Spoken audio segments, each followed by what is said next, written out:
Again, do that again. 3, 2, 1, sync. Sync. There we go. And we are back. Oh, okay. Well, welcome to Geeks.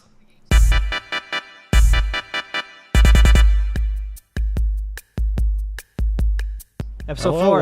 Welcome to Geeks. I'm one white guy. Dude, I got a crazy alfalfa hair going on right now. He's the other white guy, and we're a podcast. Okay. You do have a little bit of alfalfa there. Look at that. That is gnarly. I told one of my coworkers that I had a podcast, and he said, "Of course you do." Is that supposed to be an insult? I'm a white guy in my mid-20s. Yeah, of course I have a podcast. I've had 3 podcasts at this point. Yeah, but you're relatively successful. In what way? Also, you have a nice channel, and you're a cool person. Aw. So, what have you been up to, my friend? I haven't talked to you since our last podcast. It has been a bit. Didn't you just go on a trip? I did, yes. I went to Tampa. I went to MetroCon, where I got a bunch of really cool art pieces, including the one I'm about to show right here. Ooh. Oh, that's sick as fuck, dude. Yeah, dude, this is so cool. That is awesome. And it's a print. tapestry, so you don't have to worry about buying a frame. Yeah. I also got my that Jotaro up there. The little LED Jotaro. I see. Okay, the LED. I thought you were looking at the Geef poster. I also got a Power and Denji that you can barely see up there. That I didn't get at the con. I just haven't built that yet, and so it's still in the box. That is a big ass Gundam. Nice. But I also got some other art prints in the back that you can kind of see right over here of Chainsaw Man and Hunter x Hunter. I really want to get some art prints. Actually, no, I kind of moved away from like the I do like the classic video game art prints. Like I got a Mario Bros. Oh, I love those so much. I want to get some Zelda ones. But sorry, go ahead. I mostly want to get more band posters, and the best posters are at the concerts. And they're all out in my living room right now near my record player. But the only band concerts I have were ones that came with records. I have one of the Hives from their first album that I really like. Yeah, that's my only Arctic Monkeys poster. It came from one of their records. I went to their show in Georgia. Probably their first time back to the States in... Was that in the Performance Center in Georgia? I can't remember where it was. It was like the Lions Bank Arena or something like that. Yeah, no, different one. I thought it was going to be in Atlanta. I was completely wrong. But yeah, mine was in Atlanta. The show I went to in Georgia was in Atlanta. That's why. My camera died for a second. For Arctic Monkeys? Yeah, I didn't see Arctic Monkeys there. No, I saw the Sonic Symphony Orchestra. Shit! Yeah. Damn, I wanted to go see that. It was a lot of fun. The lady that was there, I forgot her name. But the lady that sang the songs that Johnny Gioli usually would did an incredible screamo voice for all the Sonic Frontiers music. That's awesome. Yeah, funny little fact. Oh wait, so you heard Undefeatable? Oh, I heard Undefeatable. I heard Find Your Flame. I heard Break Through It All. All right, I'm actually jealous now. Yeah, no, it was sick. I'll send you the videos later because I took video of those. Did they record the performance at any of them? I don't think that they officially recorded it. I'm sure there's probably recordings online that you can find, but I don't think they professionally recorded those live. Shit. I could be wrong. I hope. Usually they do. There's like always one that they pick. Usually for live shows, yeah, but this is also a licensed thing, so I'm not sure. There's probably some bootlegs you can find that are relatively high quality. I went to the Arctic Monkey show in Georgia last year. And I wanted their exclusive poster because I thought it looked really cool. And I waited in line for an hour and a half at the damn merch booth. And it's the worst. It was a 4-line merch booth. So it's like literally luck of the draw. And I was right there. But this one bitch right in front of me couldn't make up her damn mind about what shirt she wanted. And then the next person in the other line got up and they bought one. And I'm like, okay, I can still buy the display. Just hurry up and finish your order. But no. Literally, the minute it was my turn, half a second, the next girl in line was like, give me the poster. And just like, fuck. So. I'm so sorry. Missed out on that one. Damn, that sucks ass. This was a sold out like arena show. And they only had 500 posters. That's a little absurd. I'm not gonna lie. Exactly what I'm saying. Like, listen, I understand that printing costs are expensive, but when you're like in the top 50 most listened to bands on Spotify, you can print more than 500 per show. Okay, It's also top 50. Holy shit! right? It's also like it's a sold out show. That's like thousands of people. You gotta expect that like at least half of those people are gonna buy some kind of merch, and any merch you don't sell there can just be used at the next location. They did have an interesting way of buying merch at that show. You could actually scan a QR code right next to the booth, and it'll bring you to like a merch shop online. And you can actually purchase some items off the website, and they'll bag it for you and send you a text message when it's ready. You can go pick it up. Oh, that's dope. But the poster wasn't one of them. It was a Damn, poster that and a actually few sucks. select like tour exclusive shirts. It was only the stuff that was like available on like their online merch site and shit. So if you wanted sucks. like an exclusive shirt or the poster, you had to wait in line. Yeah, I don't see a lot of bigger bands when they come around. It's usually like I'm much more used to seeing like either bands that are past their prime or are just of a smaller niche. So usually it's like bar settings, so it's not usually that bad. I'm the same exact way, but Like I just saw Queensryche last March, I think. That was a really fun show. May have permanently damaged my hearing because it was way too loud. one of the But it was best a good shows show. I ever went to was at a dive bar in Port Orange. Oh yeah, And dude! I Dive got- bar shows are They're so the best. good. I've only ever seen like twerp in a dive bar. Yep, I saw them at the Crowbar in Tampa. I saw them at High Dive in Gainesville. Oh, dude. Okay, I think the best concert I've ever seen though, best concert was also at a dive bar. It was in the Orpheum in Orlando. I want to say that was the Orpheum. Nice. It was the Proto Men. I saw them. I saw them on that tour they did with twerp. They're really good. I was going to, but that was like right as COVID hit its like opus at Yeah. the time, and I was like, I don't want to risk it, and I was right too because I found out a week later that I got COVID. Well, I got to see So- Phantom Racer, so I was Yo, happy. Phantom Racer would have been so sick, but It at was the so same good. time, it was like I remember that was the tour where I think Twerp basically tweeted, "Florida, you have the worst drivers in the world." It was them in South Carolina, Yeah, and yeah. I will full-heartedly agree with them with South Carolina. It is hell, but yeah, no, we're yeah, pretty the bad too. The Proto Men live was the single greatest concert I've ever been to, and I've seen my second and third favorite bands live before. How Sort many of, my with the third favorite. on my bucket list? I have like I got to see my top 10 favorite bands. I wonder what I'm at. Yeah, you now. know what? Before we move on to our actual topic, Yeah. let's do a gun to your head thing. If you had to choose like 3 bands that you could see live, but they have to be alive today. It can't be like, oh, which shows did you go back in time to see? 3 bands that you want to see before either you or they die. Which 3 bands would it be? Shit. Well, I've already seen most of them. Is it just like in general, or does it have to be like bands I've never seen before?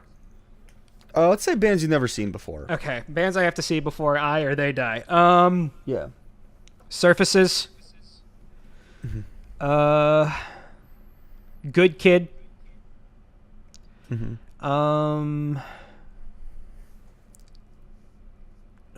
Man, this is tough.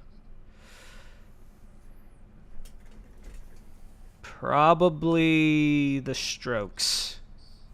That's a good list. That's a solid list. I'm trying to think. I probably am gonna say Gunship was my number 1 because Gunship's great. I'm trying to look and remember what band I thought of a band, but I just completely forgot the name of it. Right. Gunship is one of them. They're great. If you haven't heard them before, fantastic. King Gizzard and the Lizard Wizard is probably my second. They're a trip. I've heard great things about their live concerts. I think I own more Oh records shit! by King Giz. I want to change my last answer. I'm yeah? changing from the Strokes to Boogie Trio. I don't think I've heard of them. Oh, that's like a psychedelic funk band. I always dig psychedelic funk, so I'm down. I mean, Look Thank You up, Scientist is my second favorite band. Look up Packing Bags. I'll check it out. Oh, it's so I'll good. check it out. And number 3, I want to say Crush 40, but I don't even think they're really alive anymore. like Johnny Jolie and Jun Sinwa are still around, but they don't really play anymore. So that's a pipe dream. Is it age or is it just because like the band just kind of broke up? I mean, it's because one of them lives in California and one of them lives in Japan, and also their age. No, so they're just kind of done. So I'm gonna actually say the Pillows. Okay. Who are another Japanese band. But yeah, King Giz, the Pillows, and Gunship. With a runner-up of the Midnight. However, I already have concert tickets to see the Midnight. So. Yeah, I was gonna say the Hold Up, but I'm already scheduled to see them in October. Yeah, that's my thing with the Midnight. I'm seeing them in Orlando. Nice. In September. I cannot wait for that show. Fun fact: I was supposed to go see them in Orlando last year, and then my buddies planned this big event, and I couldn't go. Did they big flake event. out? No, they planned this big thing that everyone had to go to, and I was one of the groomsmen, so of course I had to go. Damn, that sucks. It's what it is. I'm glad you took the good friend route, but damn, that still sucks. I mean, look. Jokes aside, they came back a year later. They're coming back in September, so I didn't really. I missed a year essentially. Mm.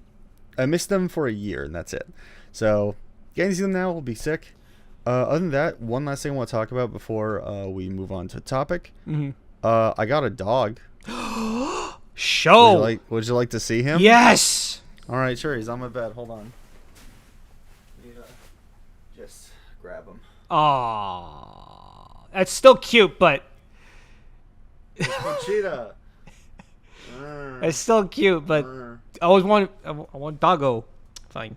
Yeah, I know. Don't worry, viewers. I got you. Chili. Sorry. Come here, baby. You're the only dog haver in this baby. group. However, I can show off a cat that isn't I mine. will show you off to the world. Come here, you big little dingo. Hey, girl. Oh, hello. Hello. Say hello to the kitty, Chili. This is Nala. This is my mother's cat. She sometimes just comes and stays with me. And so we live relatively close to each other. She was just resting. I'm gonna let her go back to what she was doing. All right. I'm sorry I bothered you from your nap. So now that we've warmed up for our 15 minutes of bullshit, and before we actually, I want to say one more thing about the concerts. Go for it. Yeah. There's like one more concert I want to attend, and I just want to. I want to attend it just to see what the appeal is. And that's a Hatsune Miku concert.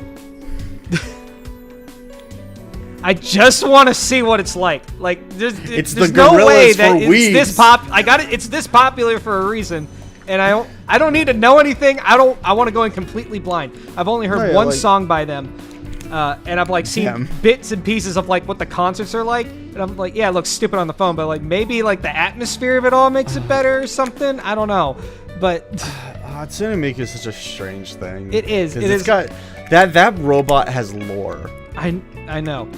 And it's like it got this big for a reason. I still think it's kind of stupid, but I gotta see what the hype's about to form my final opinion on it. You know. One of my favorite jokes is just that Hatsune Miku is the gorillas for weebs, and the gorillas are just Hatsune Miku for people who are afraid of anime. You know, fair enough. And I've been to a Gorillaz concert, and I gotta say, overhyped. I want to see the gorillas. Overhyped. Oh, really? Oh, really overhyped. It is maybe back then when they first started doing live performances and they had the screens and everything, it would have been sort of cool. But no, going to a Gorillaz concert is like going to a mid-as-fuck Damon Albarn concert, where his vocals are not the greatest live. And he is a crazy motherfucker, though. That man will like basically do whatever the hell you want him to do. And like the Gorillaz are a performance he's like artists. I will give him that. He brought the energy, like that. God damn it! Thanks, C Cleaner, for popping up on my screen. Anyway, he brought the energy, and he was really interactive with fans. He like got everyone like up and going. Performance-wise, like you're just watching Gorillaz music videos as he plays the songs. Yeah. But I will say I was one of the last people to see Feel Good Inc. performed by the original rappers before they unfortunately passed away. So I didn't know they died. Yeah. Oh, I didn't know that sucks. Yeah. Oh, it is I did terrible. not know that. Oh, I feel like I just like missed Literally, out. like I a feel month sad later and that I feel like I happened, missed and I'm out. like, holy shit! I can't. I'm glad I went now, but like, still overall, meh. It was okay. Yeah. Man, that's a band I would still love to see, just because I respect. I mean, the hell if out you're of the a craft. fan, By the way, go. hey, do you but, want some cuteness real quick? Yes. Before Kitty. we stop? Easy to kitty. It's a little. Oh, look at them! They're snoozing. They love to snooze. They are straight Yeah, vibing. and now you've seen the entirety of my studio apartment. Anyway. Okay. Today's topic: video game preservation. Yes. It is important. It is preservation of art. It is preservation of history. It is preservation of culture. And Now, it is a crime how difficult it is to place classic video game content these days. Now, if you can allow me to play Nintendo's advocate, I think we should burn all those old games and then never re-release them. I'm going to allow you to explain yourself before. No, I said I'm a Nintendo's advocate. Oh, you're playing. Okay, got it. Yeah, no, I'm playing Nintendo's advocate here. I believe one of the most recent examples of video game preservation being kind of a must nowadays is The Crew. You ever played The Crew? Like the racing game? Yeah, the original racing game? I've seen people play it. Like, I watched my cousin play through it during one summer. And Ubisoft doesn't want you to ever play it again. Wait, is that the game that they just pulled from everybody's Steam? And they were like, as a reminder that you don't own your games, despite pretty much compensating them for it. Fuck off. And look, The Crew is like kind of terrible, having been someone who played it back in beta and played the full release. Racing games were like some of the only games my cousin played, and he said like for what it was and like the amount of time he played it, he said it was okay. But he also picked it up during like a discount or a free weekend. So he didn't really pay for it, so that might have skewed his judgment. But like, my opinions on The Crew are a bit pedantic. I'll fully admit. Oh God, you can see the bags under my eyes really bad. Hey man, just means you've been busy. Ugh, it means I've been not sleeping. Same. But yeah, emulation, or sorry, rather game preservation. Mm-hmm. So I believe I was talking about The Crew. The Crew is a fascinating game. I think it has cool ideas. I don't think it was executed the best it could be. And then The Crew 2 went like a completely different direction. Yeah, which, okay, in hindsight, I'm torn about, right? Okay, so Crew 1 is kind of cringy because it's like Need for Speed. It is about underground racing, right? I thought it was going to be like Need for Speed, but you could now choose to like, because the whole gimmick was like your car could transform to be off-road and shit, which was a cool idea. That wasn't The Crew. That wasn't The Crew? I think The Crew 2 does that. The Crew 1 is just cars. Nah, I'm pretty sure there's a thing in there. No, the Crew 2 is the thing where you can switch to off-road. All right, well, The Crew's the driving game where you join up with like the V8s. That was like your brother's gang. And you're a gang. Like, and no, your brother to, like, was try a cop. And race your way to the top or some bullshit. Yeah, and you're trying to like get into the gang's graces, and then one of your brother gets killed, and you have to go get revenge by racing. It's like this is just stupid and silly. There was a line in that game I did find hilarious, and it was like the radio lady calls to like, hey, driver, how you doing? Horrible. I've been in this car for like 12 fucking hours. I need a shower. It stinks in here. Dude, I just remember getting really mad because I decided, like, as soon as I had freedom, to go piss off and drive all the way to New York. Yeah. Or, sorry, no, you start in Chicago, I think. I decided to drive all the way to Miami. And, because the whole game is, like, a mangled version of the United States. Yeah. That's about as big as one state. It is a chub version of the USA. Well, I remember I drove for 30 minutes and made it to Miami and was really excited. And then I crashed my car somewhere and had to reload, and it respawned me in Chicago. Damn. Doesn't it take because that was 3 the closest hours to get across that map, too? It took me 30 to 40 minutes to get to Miami from Chicago. Jesus. So, your average trip from one European country to another. But, yeah. When you're just sitting there playing a game, though, that 30 to 40 minutes feels like hours. It's like, that was free time you just cost me. Yeah. But yeah, no, like, there was something to that old Crew game that I will admit, like, while it was cringy, there was definitely some effort put into it. Mm-hmm. The Crew 2 just it wanted to feels be the so- Horizon series. Let's be real. Really it just did. wanted to be the Horizon series. And Horizon started as a love letter to cars and then felt more corporate with every single sequel. It did. Horizon 1 and 2 are really fucking good. Probably some of the best racing games I've ever played. The Crew 2 just starts and continues to be the most corporate thing I've ever played. Yeah. Those are two of the only games I can think of in recent memory where when I played them, I had to just turn the voices down because I didn't want to hear their terrible, terrible dialogue. Yep. But yeah, like Ubisoft has basically tried to pull the plug on that game. And there is a website right now, I believe, called stopkillinggames.com or stopkillinggames.org. Mm-hmm. Let me look that up to be sure.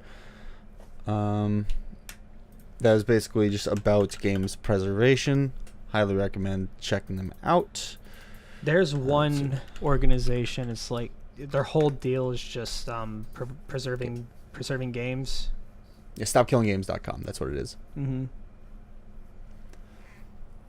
But yeah, it like, while the Crew 1 isn't a very good game, that's not the point. The point is that as a piece of art, it should be preserved for future generations to take a look at. There's a reason we preserve all these movies, books, and all this fracking music. It's because they're pieces of art. They're pieces of the artists themselves that get to stay with us for years upon generations, right? Like, shit. I'm still listening to Rush, and that was the 70s. I wasn't even a placenta then. I do love going back and listening to. I have an original pressing of 10 to 6 by Bad Company. Oh, it's super good. So fucking good. But yeah, it's weird with video games because video games are like the only piece of media I can think of that is consistently lost media, right? Like they're not to say like movies don't ever get lost to time. I don't think they or thought books. about the durability of these games when they first started making them, other than the They're fact just- that like they just need to run and maybe last a few years because no one knew how far the gaming market was going to go. Yeah, they're treated so disposably, and that's such a shame. Because you got the Game Boy cartridges that like tons of the batteries are dying. Yes, they could be changed, but it's such a pain in the dick to do. I've got a GameCube game right here that within the next like 20 years or so, the disc is just going to rot. Yeah, That shit sucks. it does suck. And God knows like how fucked up these old NES and SNES cartridges are gonna get, and then like because these were all given to kids.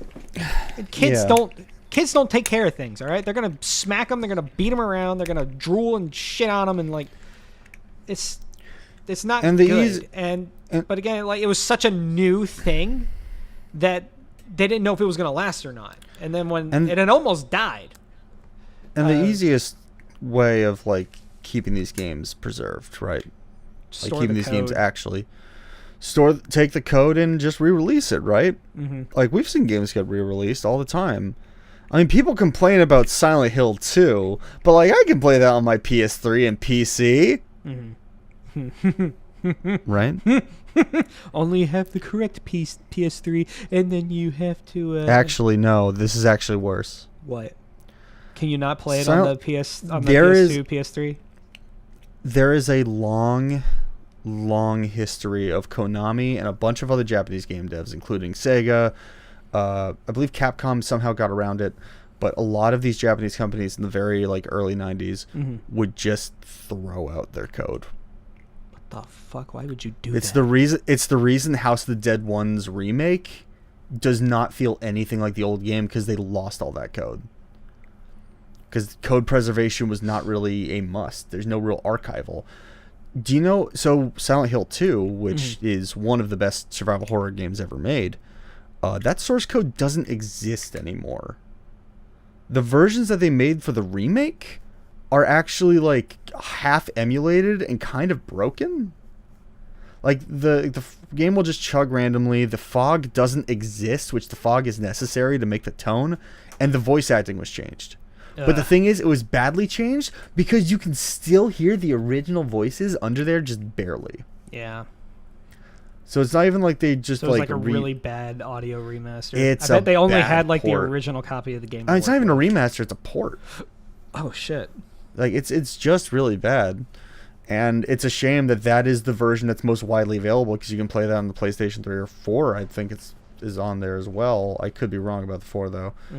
And like that game is just lost media unless you dare to delve into emulation, which is a topic I think we should talk about after, because I think the idea of like not documenting your code is very interesting, and I think there's not much nuance to us talking about emulation, so let's get to that a little later. There's so many games that I grew up with that are very difficult to access nowadays, especially during the 360 era. The only way to play like old rare content from the 360 era and even before is like the rare replay collection or the incredibly shitty port that's on the N64 archives on the Switch, especially for like Banjo-Kazooie. Wait, which game got a shitty port in the N64 Switch? Banjo-Kazooie. Really? Is that version bad? It's not bad, but you can't change the controls, and trying to play it with the Joy-Cons or the Pro Controller sucks ass. Well, why don't you just... No, I'm not buying a goddamn N64 controller. That controller sucks ass. I don't care what anybody says. It does suck ass. It is terrible. To be fair, yeah, no, you're completely right. Mm-hmm. That control seems kind of sucks. I played through original Paper Mario in there, and there are some issues. Mm-hmm. But at least those games got something. They may not be good, but they have something. Where's my Viva Pinata? God damn it. I love that game. I love that game so much. When we first planned this podcast, I want to say this was before that recent Nintendo Direct, because I had a really big argument for where's Marvel 2? Fun fact, if you don't know, Marvel 2 was just lost media for a long time. You couldn't buy it legally anywhere. Like, it used to be the best version of it, like other than like the Dreamcast version that was available on modern consoles and the Xbox 360, and then was deleted from that store, just gone. You either had it or you didn't, right? Mm-hmm. And so the only way you can play Marvel 2 is to either emulate it, have an old Xbox 60 or an old copy of the game available, or buy this $600 piece of shit in 2021. Now, thankfully, they're actually re-releasing the games and releasing them in a good state with rollback, unlike this $600 piece of shit. That doesn't. It doesn't have rollback. The arcade machine doesn't have rollback. I'm so mad. It has rollback for every other game on there except Marvel vs. Capcom 2. That's rough. It's the worst because that's one of my favorite fighting games. But yeah, there's a lot of games out there, especially arcade games. Like I'm thinking, like Time Crisis 4. The only way to play that game is to find someone who hopefully has it in their arcade and hope that arcade machine isn't broken, because they always are. Yeah. Playing something like Wild Riders, which I don't even think you remember, but you've definitely played, because you probably played it at the Chuck E. Cheese. Oh. It was the motorcycle game where you had to pull up on the bar and down. Yes. Dude, that game is actually unplayable right now, because like either you have to have the arcade machine or you have to find some guy who has a Naomi emulator, who'd have to be crazy, me. But yeah, it's just rough. A lot of art, a lot of that kind of like art media is just treated as disposable, and so unlike movies where I can like go on Internet Archive right now and just type something in and find those movies. Like I was actually able to find the original Telugu subtitled version of RRR on Internet Archive, which is great because that original language version, the version that's in the native language, is just not available on Netflix for some reason, despite the fact that that's who produced it apparently, or publishing it in the West. It's like, why don't you have the original version available? That's crazy to me. I couldn't tell you. It's all corporate bullshit at this point. But there is a crisis. There's a physical media crisis. Yeah. They are trying to get rid of it because they want to be able to just shove it away whenever they want.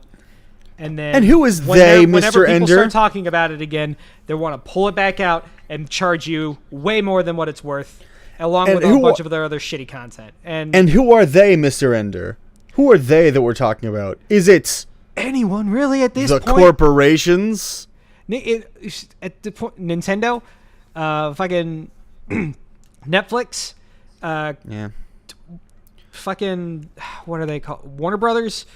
Yeah, physical media is just dying in general, and that kind of sucks. It's why, like, Ubisoft is like desperately trying to do any shitty tactic it can to get you on their fucking subscription plan. The terrible subscription service for all the games you don't care about. EA started that bullshit. Oh man, it's why I stopped using Game Pass, because I don't like this. Oh god, Game Pass just took a hit today. Everything about it I changed. saw that. All I the saw price the hikes, increase. all the fucking content that's now going to be This is going to date this. This is going to date this exact episode, because this episode is recorded the exact day that happened. July 10th, Xbox Game Pass became a pretty decent deal to a shitty subscription service like all the other ones. And to be fair, I've gotten 3 price hikes on HBO Max this year. Oh god, 3. Fuck HBO Max. HBO Max stopped being good as soon as they got rid of all the Cartoon Network stuff. They keep putting on Adventure Time content, and it keeps me around. Oh, okay, that's fair.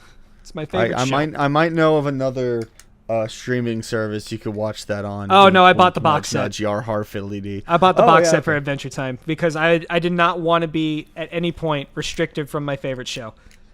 I need to watch Adventure Time. It's so good. I'm gonna be real. You can skip the first 2 seasons. The only thing that happens in the first 2 seasons is that Finn finds the Enchiridion. That is the only lore piece from that fucking. Yeah, but I actually like the Monster of the Week episodic stuff more than I like the serial stuff. That's fair. But everybody who I try to get to watch Adventure Time watches like the first season. Is like, there's nothing going on. It's just a bunch of dumb shit happening. I'm like, that's kind of the point. They didn't know how far I know the feeling. Yeah. But I really love the first 2 seasons. They're fun. I've tried to convince people to watch X-Men the animated series. This one's for you, Morph. Man, X-Men 97 is so good. It's so good. Anyway, but yeah, there is a real epidemic with physical media just kind of going to the wayside. I mean, even like bigger companies that aren't usually one for like shittier practices like this, like I mean, freaking Sega. Like, Sega's stupid, but I wouldn't say they're really like straight up evil, like a lot of companies are. I just don't think they're But thinking. like, Yakuza Like a Dragon didn't even get a physical release. Shit, really? To my knowledge. Yeah, I believe Like a Dragon, or not Yakuza Like a Dragon. Sorry, Like a Dragon Gaiden, the man who erased his name, didn't get a physical release. Damn. I think 8 did get a physical release, but I could be wrong about that. It's just a shame that like a lot of these really good games are just gonna get tossed to the wayside, or they're gonna be released as a limited thing. Yeah, and, it's Super Mario 3D All Stars. Not even the best collection of 3D Mario games, but it's like. I would have no problem with 3D All Stars. Like, look, there's some shitty ports. I'll be real. Like, the only port on that whole collection that I think is any good is Galaxy. It's actually a really decent port. I played it's through a all really of good Galaxy port. again, and I didn't have a single problem. Like, Sunshine kind of feels bad because they didn't improve the frame rate at all. No. And you know they could. Yeah. Am I the only one that did it with Skyward Sword? Am I the only one that feels that the 64 port on the 3D All Stars thing like feels a little off? Like it I don't think I even played it. Like it's like a little sluggy. It doesn't feel as like precise as it did on the 64. But even then, like I either gotta hold the schlong controller to play it the right way, or I gotta deal with the fucking mild. Yeah, one hand on each side, one in your mouth. Yep. But you know, it's I would have no problem with that. Like, if they didn't say it was a limited edition thing. Yeah. Like, the whole limited edition thing is such a shitty FOMO practice that I just don't think should ever be supported in a real space, because frankly speaking, it is a really shitty way to promote your video game, is to say it'd be limited, and I would hate to support that. Yeah, I bought it digitally. We've established I'm the problem. I'm part of the problem as well, because I hardly ever buy physical games anymore. I just want them to put these kind of games out more physically. And to be fair, Nintendo has been getting better about re-releasing their old shit. Their remakes are very solid. Their remakes have been pretty much bangers like so far. The Metroid Prime remake. Oh my god, Metroid Prime! Fucking holy shit! Probably one of the best remakes I've ever played. Holy shit! God, it that looks remake exactly how you remember it when you were a kid. Like. My only problem with the remake, and it's not a problem with the remake as much as me being pedantic, like, I feel like Metroid Prime 1 aged really well. Like, the original, like, I think it still looks incredible. A little dated, maybe, but I think it still looks incredible. Don't watch my video. Don't watch my Game Bracket episode on Oh, it, guys. no. Oh, don't no. watch it. I will fully defend the people that, like, criticize me. I played that game like a fucking moron. Like, Metroid Prime 1 original or the remake? The original, I didn't really get that far into because I was a dumb kid, and I was only able to play it at my friend's house who had a GameCube, and I did not. But I think I got like halfway through the game at my friend's place, and then I never was able to play it again. And then I bought it for the re-release. I'm like, damn, this looks exactly like I remember it as a kid. But then I looked at side by side, and I'm like, shit, it's massively different. But they remade it in such a way that it just looks so damn good. Yeah, no, there is a real art to remaking a game and keeping the original intention. That is so difficult. Because you can do like a Silent Hill 2 remake or a Metal Gear Solid 3 remake. Or I shouldn't say Metal Gear Solid 3 remake because it's not out yet, so I don't know if it's true. But you can just put a new coat of paint on it to make it look really pretty and lose the original intention of You can up the resolution and the frame rate and call it a day. And lose people everything. will still fucking buy it. But the thing is, like, if you're like updating the art style, you have to make sure it keeps that original intention, like the original mood, theming. Silent Hill 2 Remake very much does not do that, and a lot of the re-releases and ports kind of screw that up. I think a lot of it has to do with like the technology they're re-releasing it on is way more advanced, and it wasn't designed for that hardware. So when you just up the resolution and the frame rate, it fucks up everying, and it makes it feel really bad. It's like, the PS2 is a nightmare to like port because 99% of that code is like tied to the frame rate. Yeah. So games like Sly Cooper, which just got re-released in the PS4 and PS5 as a Classics Collection port, are kind of broken in some of those mini games. Yeah. Because they're tied to the frame rate. So the rhythm game parts of them are just completely busted. But like other than that, like I mean, I'm sure the Paper Mario remake was really good. Oh, you were shitting yourself over it for a good while. Oh, we want to talk about me being the problem. Buddy, I've bought this game twice. That's not... Okay, over the span of how that game has been, I wouldn't say that's necessarily a problem, especially with the way that Nintendo remade it. Like I did that, but I bought I pre-ordered the European copy and sent it to a European friend of mine because it came with a full papercraft version of the stage that you fight on. That's just being nice. That's not a problem. And then I bought the American copy so that I could play it day one because I still don't have that European copy yet. I'm just going to give my American copy to a buddy of mine because I know they've wanted to take a look at it for a while. That remake's incredible. It's become the new bar by which I hold all remakes. You want to talk about keeping the original intention? God damn. I asked for one of two things. Don't touch that dialogue at all, or just spiff up Vivian, because Vivian is a character that is canonically trans and was censored in the West. I love trans.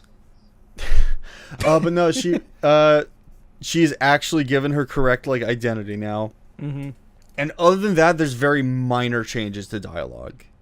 See, that is a super cool move. You kept the original story and released it everywhere as and just touched up a little bit. Like characters have more animations now. Yeah. The music's a little spiffed up, but even then, if you don't like the new music, there's a badge you get near the beginning of the game. that you can just put on, and it replaces the music with the GameCube original music. Nice. Yeah, you told me about that. That is really cool. Every game should do that. No, I will praise the remastered versions of Halo 1 and 2 because of the on-the-fly swap back and forth to the original to new graphics. I think that is the coolest fucking thing. It's really neat. The problem is, like, Halo 2 Remake, I do think looks really good. Yeah. Halo 1 Remake it looks is a great example of, like, kind of losing the plot. Mainly because, like, I mean, there are much smarter people who've made videos on this topic that I've seen a million versions of, and I think they're really well made. Mm-hmm. But it loses a lot of that fidelity, the charm, they just play it on the original settings. Objects. Yeah, that's the thing, is you can't play it on original settings, which is a very nice feature. Like, the swapping between the two is awesome. Yeah. I wish the remake got a little more of a touch up. Like the newer settings or the newer graphics. Dude, it doesn't look the best, and I will give you that. It's not even that it doesn't look the best, it's that it's like functionally different. Like, for example, like geometry has changed. Mm-hmm. So sometimes you'll shoot nothing, but like it'll actually hit a tree because the tree's a lot bigger in the original version, and the hitboxes are the same. Well, the worst one by far is on the level where you get to the flood for the first time. Yeah. There is a wall that just straight up isn't there in the original version, but in the remake version there's a massive wall you can just walk through. That's hilarious. It is sloppy, weird. But that is hilarious. It's sloppy as hell. But then again, that's kind of been Microsoft's thing with Halo after 3. Yeah. Sorry, after Reach. I still thought, like, playing through 2 Anniversary, I thought was really good. I thought it was 2 Anniversary I have no problems with. I have problems with the multiplayer, but that's it. Oh, that was completely bastardized and fucking terrible. It's like, here's this really shitty remake of the Halo 2 multiplayer that feels nothing like Halo 2. It is worse than every single other Halo multiplayer we've ever released in the past, and also it feels like shit to play. Have fun. I mean, it's better than Halo 5, but that's not saying much. Halo 5 wasn't bad. It wasn't great. Halo 5. Wasn't bad. I despise Halo 5. I don't think it's the greatest either, but I will not say it is worse than the Halo 2 remake multiplayer. I want to go the way of George Lucas with the Star Wars Christmas special, another piece of media that's been lost to time, and go out with a hammer and destroy every piece of Halo 5. For legal reasons, to learn from your mistakes, which 343 refuses to do. But yes, for legal reasons, that's a joke. Despite the fact I think Halo 5 is a steaming piece of shit, I do think that it is worth preserving as an art piece, because even if it's bad, it's still worth taking a look at to see the unique ideas of the creators behind it. I think the even Spartan if they were Ops bad mode ideas. was really good. I thought that was fun. I thought it was really good in Halo 4. Wasn't in 4 too? I think it was only in 4. They feel so similar to one another. It's kind of hard to see. I played Halo 4 after a long time. Game sucks ass. It's just not great, but it has a better campaign than 5. Very true. And Infinite. I'd say they're about the same. For different reasons, but both reasons put them around the same, in my opinion. But that we could talk about Halo at different time. But or I could just get all my Halo thoughts out right now. Halo 1, 2, 3, and Reach are about a war. Halo 1, 2, and 3, you're the avatar for the war, and you're basically just watching the war through Master Chief's eyes. You don't need Master Chief to have character moments because he's not a person. He is a stand-in for you. Halo Reach was a character story, and it's incredible. Halo ODST is also a character story, and it's incredible. Mm-hmm. Halo 4, 5, and Infinite are all character stories about Master Chief. How do we characterize Master Chief? He doesn't have a fucking personality. No, he does have a personality. He has mommy issues. He has mommy issues. He does. And we're going to lean into mommy issues. Halo 4 is like, my mommy is dying. Halo 5 is, my mommy's alive. And then Halo Infinite is like, my mommy is also my daughter. Ew. Ugh. That's gross. Look, I love a good character-driven story, but you should probably make sure your characters are like worth following in their story before you give them the whole story. I still stand by the fact that I wish Halo 4, 5, and Infinite started Spartan Locke. I can see that. I don't like Locke, but I don't like Locke because of how they showed him off in 5. You could have made him a much more interesting character if we were following him from the beginning. It's the same problem with like Abby in Last of Us 2. I would like Abby a lot more if we had gotten her perspective first. Yeah. Because her story's fascinating in the context, but like if you give her no context, she just kind of seems boring. So, moving on, emulation. Yeah. I have a very on the fence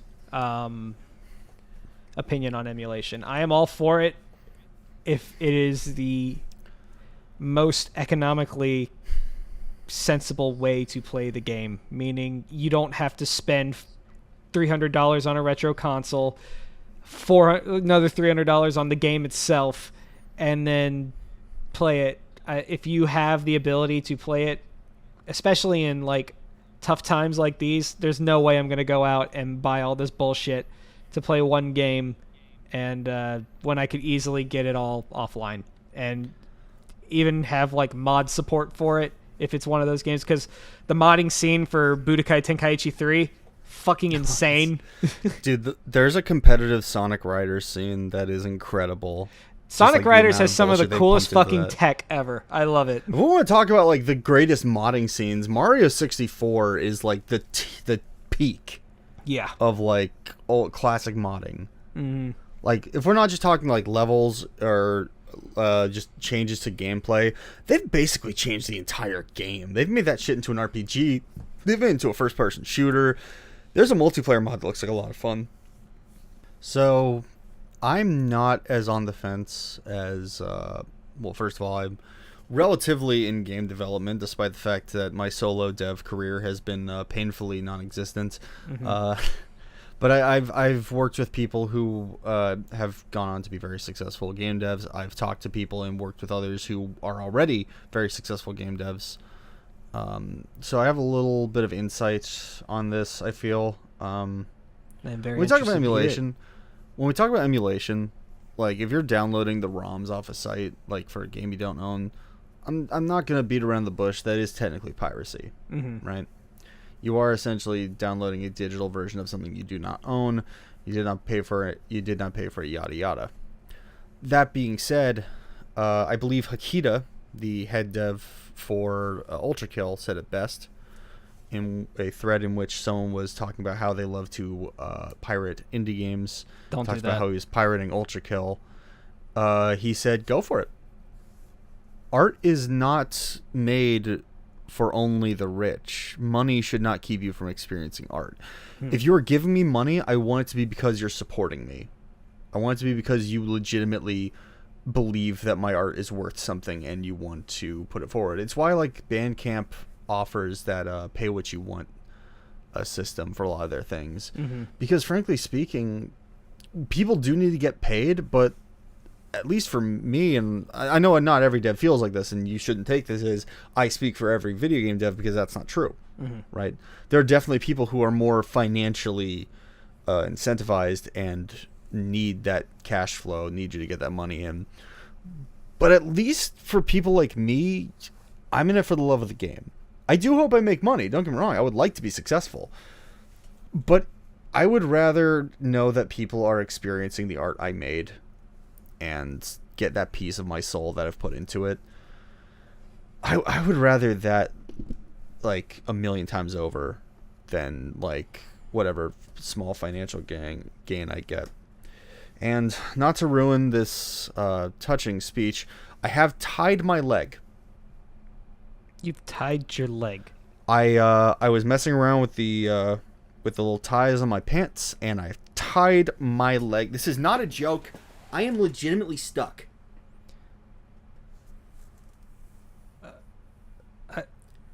I don't know why I did that. I don't know how to respond to this. I don't know either. I'm stuck. This is not a bit. This is not a bit. I wish know. It was a bit. You've shown me that it's not a bit. Yeah, it's like freaking like my leg is I believe stuck. I love the crotch POV. Thank you. I'm very proud of it. I'm just gonna use my my Sekiro tiny katana. Is that even sharp? No, it's a letter opener. Yeah. Okay. Use it to put a hole in it. But no, yeah, like, Well, if the way I also see it is that if it is let's talk about like Geist, right? Geist is a GameCube game, GameCube first-person shooter that is not really available anymore.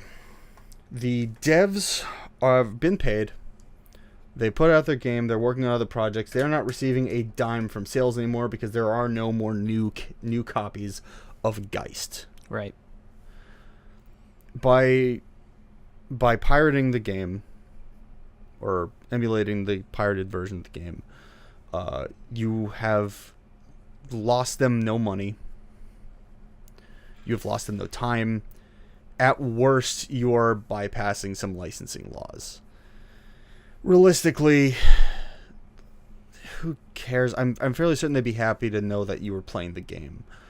Like, don't get me wrong. Like, if you can support a dev and give them money for their game, please do.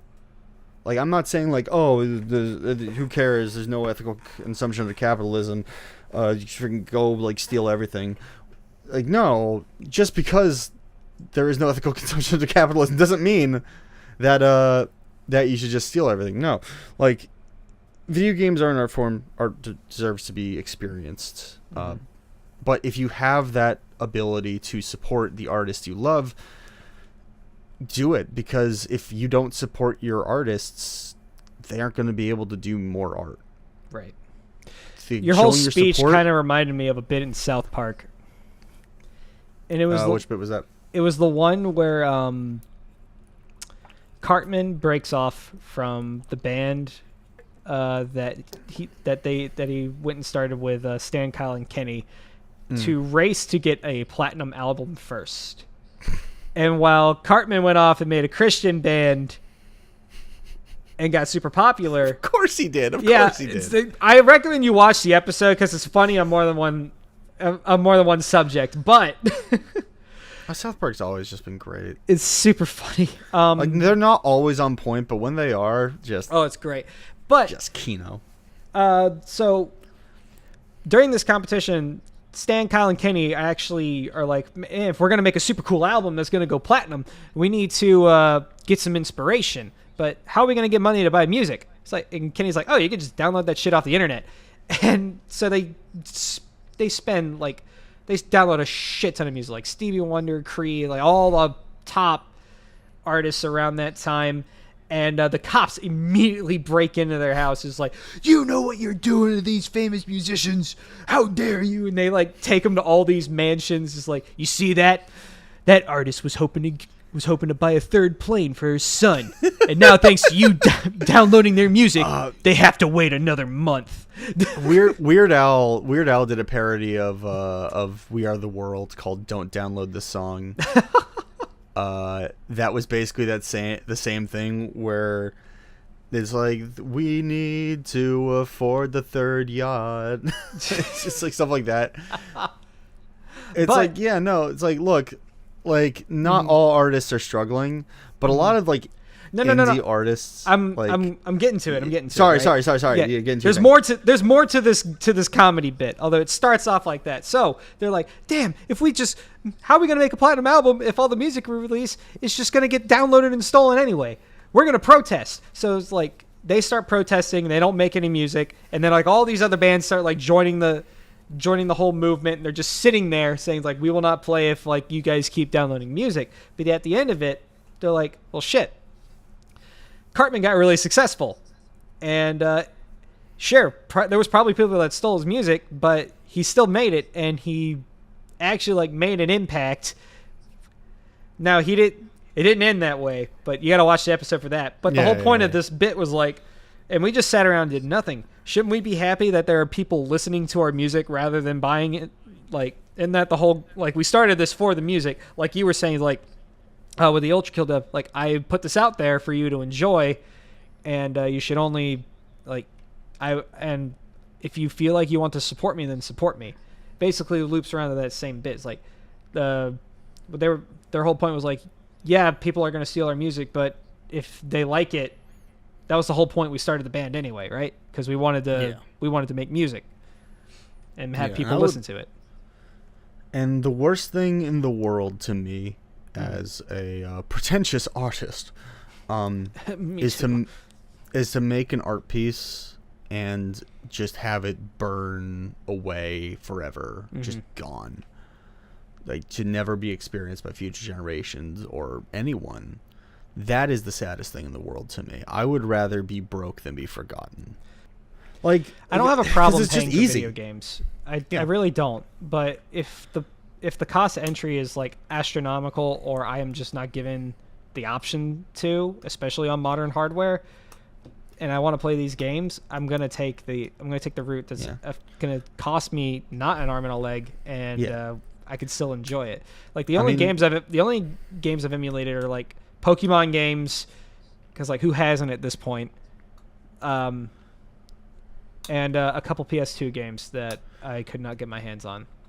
The way I see it is, if I can't own your game, if I can't purchase your game from the devs themselves and would have to go with some like shady third party to get it, then I technically can't steal it by downloading a copy. Yeah. So I didn't steal Geist. I preserved Geist. Or rather, someone else preserved it and then redistributed it.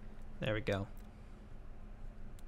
And despite your thoughts, Nintendo, this is not stealing from your bottom line, you hicks.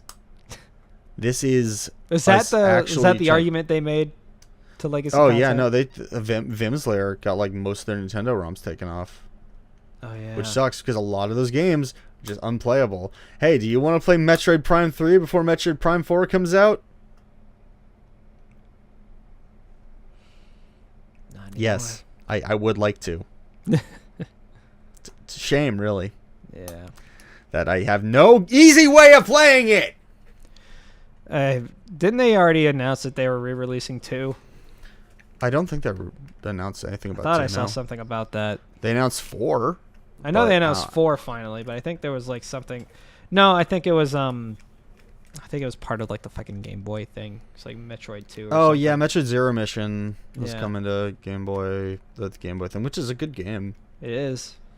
But like, man, I would really like if I'd be able to play Metroid Prime 2 and 3 on my Nintendo I'd really Switch like to or buy Hunters. digital copies of these games like we could before on Virtual Console and eShop.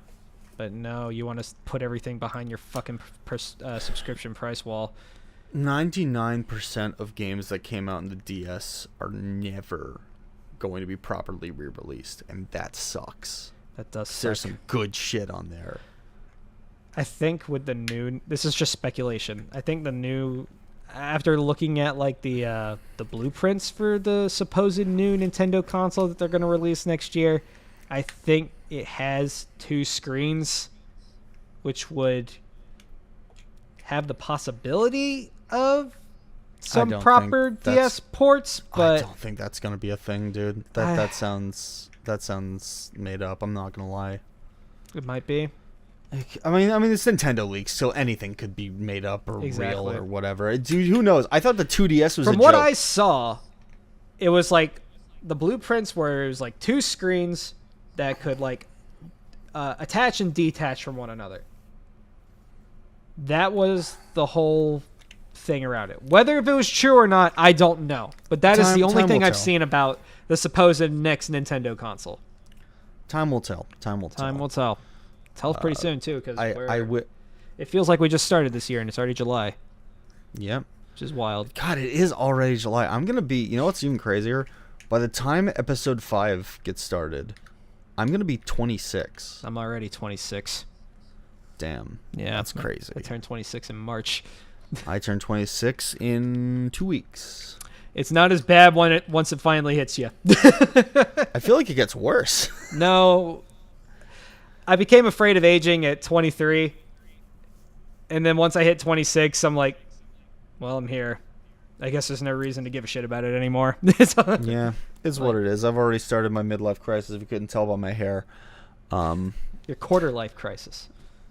Who knows? The amount of sugar I put into my body? Who knows? It's all good, brother. But yeah, that's basically the TLDR. If I can't legally buy it anywhere, then I am not stealing it by downloading it. If you re-release it, absolutely, I'll buy that shit. It's not like I'm going to buy 4 copies of Marvel vs. Capcom 2 when they re-release it. It's not like I can walk down to the fucking Walmart and pick up a physical copy for a PS2 game, or order on. You can find them on Amazon, but you're basically buying them from a reseller at this point. Yeah. There's no more being manufactured. Not even the original hardware they're meant for is being manufactured. So you're setting us all up for this in the end. Yeah. If it's going to become too difficult to get, people are going to find a way to get it regardless. Yeah. And this is not to say like if you rebuy games you're stupid, because that's not true. No. Like, there's nothing some wrong people with just like to have yeah. I wouldn't own like so many GameCube games like on my shelf right now if I didn't care about having the original copy, right? Like, I have a physical copy of Sega Bass Fishing right here for the Dreamcast. I think my smoke alarm just went off. Oh, that's a shame. Yeah. Beep. But no, it's what it is. Like, just like, I'll admit that is a privilege to be able to get that game right now. Because first of all, you have to. Yeah, I could hear it that time. Uh-oh. Think he heard all of that song. I did. And I hope he doesn't take it wrong. Not at all. Anyway. I have no idea what's going on. Nothing. I blame Chili. My first thought was like, fuck, I left the oven on or something. Because I made some stuff on the stovetop, but no, my oven was off. I didn't smell any smoke. None of my appliances are like going haywire. I think either my battery's low or something's going on. Either way, but yeah. So, but no, I love physical copies. Yeah. Especially like the first thing I bought a refurbished PS2, and the first thing I did was buy a hard copy of Budokai Tenkaichi 2. Yeah. Because that was like one of my favorite games growing up. It's like I found out how to essentially mod my PlayStation 2 so I can play games off of my computer hard drive. Because you can actually hook it up over a virtual network to essentially use that as a hard drive and stream games directly off your PC hard drive while you're playing the PS2. And that's such an awesome way of being able to play a lot of these old games that you just can't get on the original hardware. It's awesome. I need you to teach me how to do that. I'm still gonna grab original PS2 games whenever I have the chance. Mm-hmm. Because I just like having that piece of history and fun. You see, like, if I stole this, well, this is a limited physical copy, right? Mm-hmm. But, like, if I'm just playing the game off of, like, my hard drive, I didn't take anything. I'm not able to buy it. You know what I mean? Yeah. Oh, yeah, that's, the modern state of video games in such, like, shambles where it is like the corporations versus the artists. It's media. It's just media in general at this point. It really is, but like video games have this. Video games are like such a much more difficult media to, like, get across the waves. Yeah. Like I can think of a million sites I can watch movies on. Mm-hmm. Like I can think of a million places I could stream music from. Most of them like not even illegally. I think it's like that because video games have become so profitable. It is the most profitable entertainment. And yet it's still treated as like second and third fiddle to movies and music as far as media. It's because of the generational gap between these. I'd say that's part of it. Because I could still talk to my mother and my grandparents about video games, and they're still gonna look at me like, why do you waste your time doing that? Yeah, it's a shame, really. Like whenever I'm not gonna be like, us gamers are actually the most oppressed minority. But what I am gonna say is, it is a shame that like, as for such an incredible art medium as it is, like I'm not gonna go out and like say like Donkey Kong is this fine art that everyone needs to experience. I'm not Tim Rogers. I'm not Tim Rogers. I'm not gonna go on a 3-hour rant about Pac-Man, which you should watch Tim Rogers' videos. Action Button reviews are fantastic. I'll look into it. But like, there are a lot of games that have touched me in ways that have deeply affected me. Same. I mean, playing Journey for the first time was such an incredible experience. Like the idea that a game could be deeper than its base mechanics, that it could be trying to use its medium to say something. Final Fantasy VI is legitimately emotional, and that game's just pixels and bleep bloopy noises.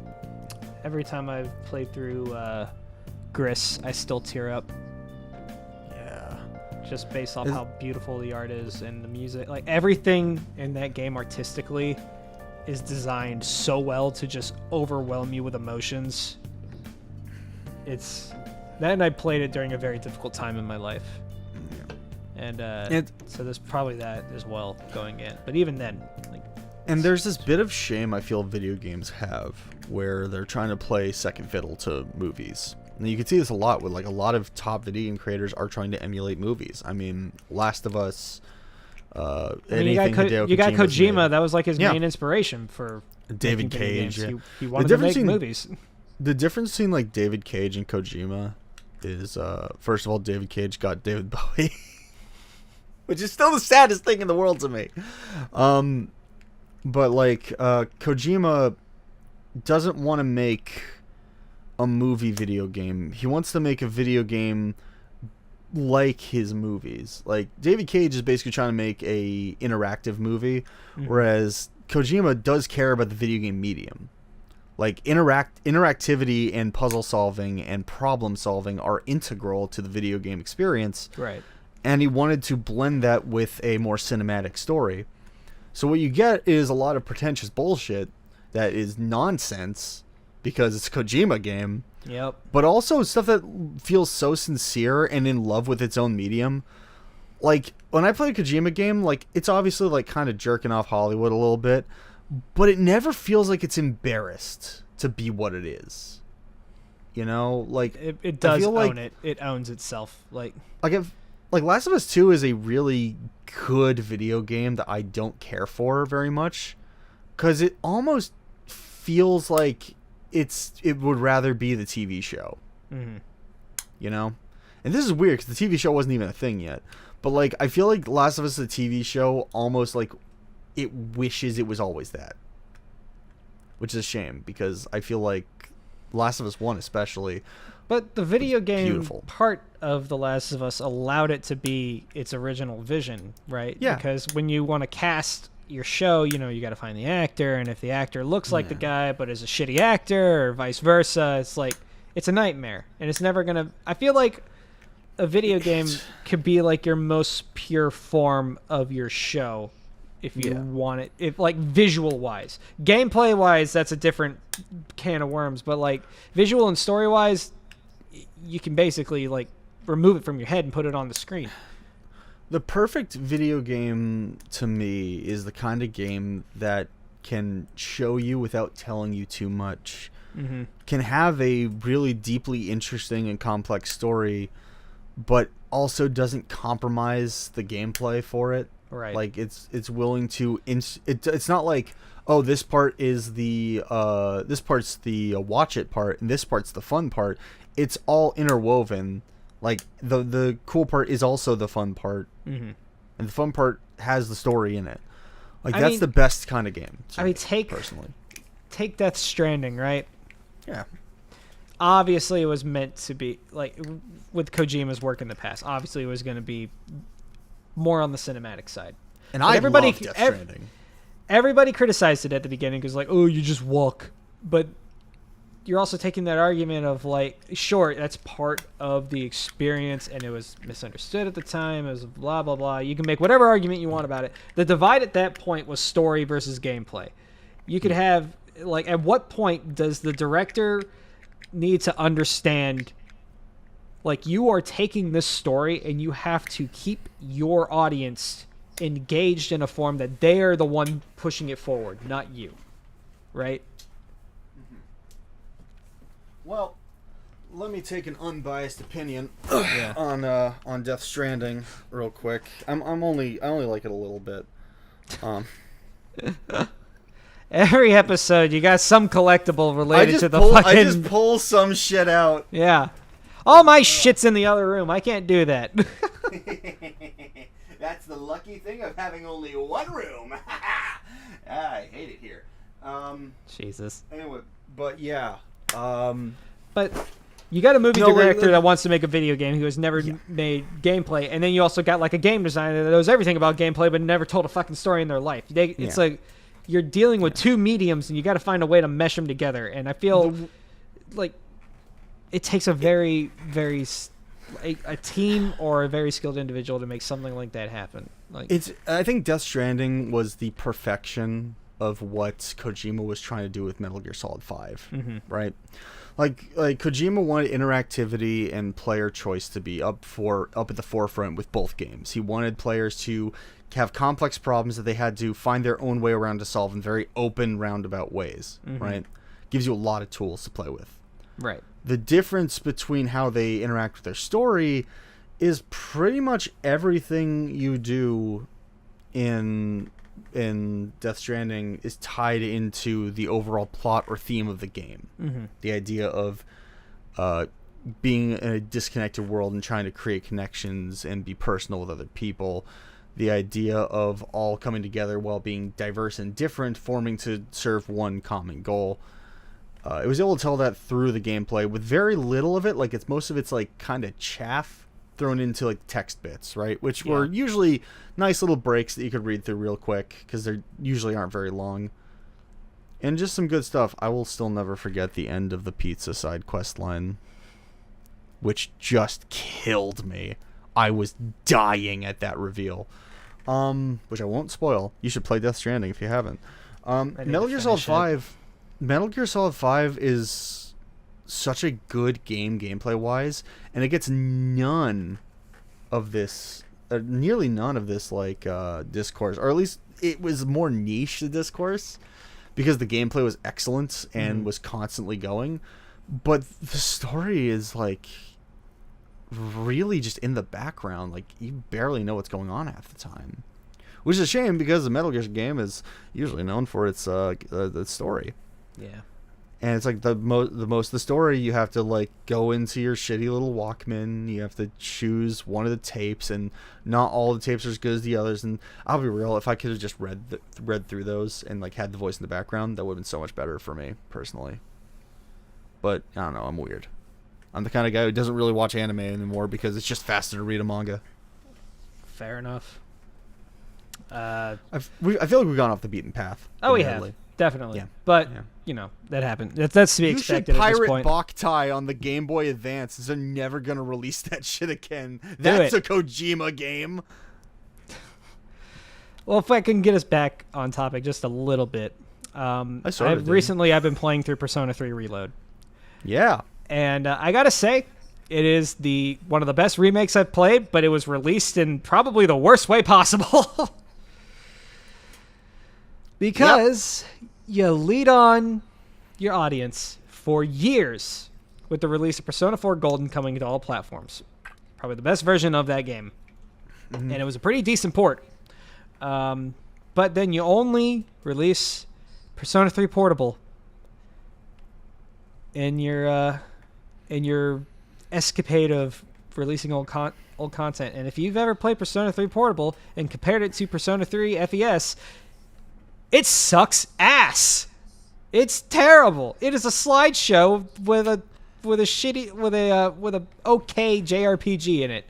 It is. So that's actually my favorite version of Persona 3. Well, more power to you. I haven't played Reload. So. It's really good, but it was released really bad because not only did it release with a new standard price $70, it didn't have... which is such a great practice. Yeah. For a remade game that's over 20 years old at this point. Like, look, games are going to go up in price. We knew that forever. Like, that's just because of what it is. Yeah. And if you play it, you can tell worth the content. It was remade from the ground up really well. It is so cool to finally see all these characters with like full models. They look good. The game runs great. It feels and looks like Persona 3 just with a really good makeover. But then they released the answer as a $35 DLC. That's $35? $35. Holy shit, that's half the game! On top of the $70 price tag.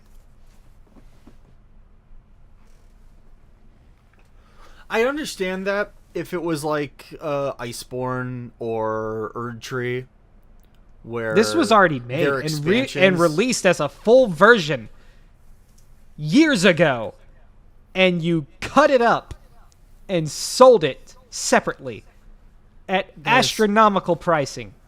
That isn't just like cruel. That's embarrassing. Yeah, that is so sad. Oh my god. But I can't deny, it's a damn good remake. But hey, look, you showed your support. You showed your support for the games you love. I bought the base game during this summer sale. I only paid like $35 for it, so I didn't pay full price for it. Yeah. But I didn't buy it with the answer. My thing was going to be like, all right, I'm going to play this, I'm going to beat it, and then I'm going to buy the answer. But I remember I almost said his name. Fucking DeCabriel and I, like the minute I saw that $70 price tag, I'm like, I am no longer pre-ordering this game. I am not going to buy it at launch. I'm waiting for that shit to go on sale. I am not paying $70 for this. And I love Persona. Persona 5 Royal is one of my favorite games of all time. I love Persona 5. It's a very fun game. I don't love it as much as I did when I first played it, but it's very good. So yeah, that was kind of a shot in the foot that yeah, I recently went through. We should probably start wrapping this up. Yeah. Because I feel like we've covered just about every topic we could involving emulation, game preservation, to wrap things all up on my opinions, I believe the preservation of video games is important in both a historical and artistic standpoint. The fact that it is very difficult to play retro content, whether it's being hidden behind paywalls, being flat out ignored, and also just very difficult to get physical copies nowadays because, everything is being overpriced to hell and back, but also people, resellers are just as shitty because they know you want it and they will charge you every dime they can fucking get out of you because they know you want that fucking nostalgia. Nostalgia is such a heavy hitter in the market today, and it is being abused to hell and back, and it is really sad. So emulate if it is the best way for you to experience a title. If you want, I definitely agree with your point, Meeks, that support the artist, don't support the corporation. If it is a game that you want to play and you want to support, then support. If it is a game that you want to play and support, but there's no longer any money to be made in the game, get it however you can. But also respect the craft, and everyone quit being shitty about it. Yeah, like look, if like when I finally release my game, I'm gonna say when. I'm no longer going with ifs. I'm saying when. When I finally release my game, if you pirated it, look, I'm just happy you're enjoying it. I hope you like it. If you pirate it and brag about it, you're kind of an asshole. I'm a small indie developer, damn you. But no, like legitimately. I'm gonna be an asshole. Fuck you. I'm voice acting in that. I want my royalties, bitch. But yeah, the games preservation is something that's can be accomplished via relatively easy means for most games nowadays. There are a lot of games that have had their source code like dropped, but there's solutions. I mean, you can create some kind of emulator and run that. It's difficult, but it'd be such a good way of being able to play a lot of these games again. Like Jak and Daxter on PlayStation 5 right now is not a perfect way of playing the PS2 original. It's got a lot of problems, but like at least it's there. At least it's got like that re-release. Mm-hmm. Hopefully generations down the line, my grandchildren will be able to at least like look at the kind of things that I grew up and enjoyed. That's why I collect a lot of vinyl, because I want my kids to enjoy the same music I did growing up, and then I want them to be inspired from that and then find their own stuff to enjoy. Yeah. So they can essentially do the same thing. You know, with these kind of re-releases, like, generations are going to be able to play Paper Mario Thousand Year Door that never grew up with it. There are generations that are going to get to play games like Super Mario Brothers. Like Super Mario Brothers 1 is always going to have a way to play it again, right? Super Mario 64, there's always going to be a way to play it again. No one's remaking Glover. I didn't even see you grab that. For all I knew, you just grabbed that out of your infinite asshole pocket. Like, just like actual video game move just pulled right here. No one's going to be able to play Glover. You son of a bitch. I've been Meeks.